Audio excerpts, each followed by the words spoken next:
Manœuvrer un bulldozer en chaussures de ville, l'image n'est pas courante, mais possible sur ce simulateur. Aux commandes, Nicolas Renoir doit remblayer un trou, un exercice qu'il accomplit facilement. Pourtant, Nicolas n'est pas conducteur d'engin, mais infographiste. Pour quelqu'un comme moi qui n'est pas conducteur d'engin, je sais ce qu'il ne faut pas faire du coup avec la machine. Après, est-ce que je serai un bon conducteur il y a encore beaucoup d'heures de pratique. Nous sommes à Auconcourt, dans les locaux de l'entreprise Acreos. La start-up développe des simulateurs dédiés à l'apprentissage de la conduite d'engins. En 2007, c'est une réponse aux problématiques de formation, car cette technologie réservée à l'armée est tout à fait innovante.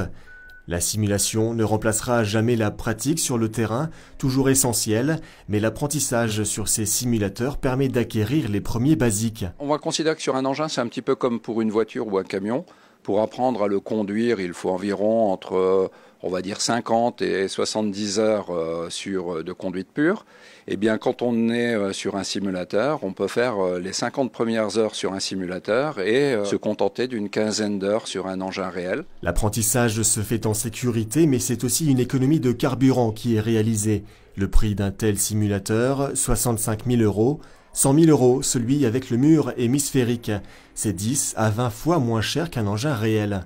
Pelleteuse, grue portuaire. Pour changer d'engin, il suffit de déconnecter le bloc de commande et d'en connecter un autre. 15 000 € le pack. Partie de 3 salariés en 2007, l'entreprise en compte aujourd'hui 28. Et à côté de ça, il y a aussi les prestataires.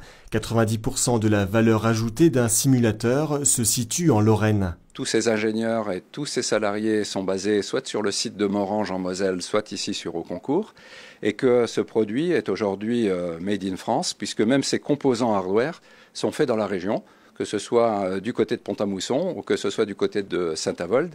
Et nous voulons, au travers de ce mode de fonctionnement, porter loin dans le monde les couleurs de la Lorraine. Nous y arrivons assez bien, puisqu'à ce jour, nous avons exporté dans un peu plus de 32 pays du monde et sur tous les continents. Acreos vient de dépasser la barre des 500 simulateurs vendus aux écoles, aux grandes entreprises de travaux publics. La start-up a investi 4,5 millions d'euros pour développer cette technologie de pointe. Elle connaît une croissance moyenne de 60% chaque année.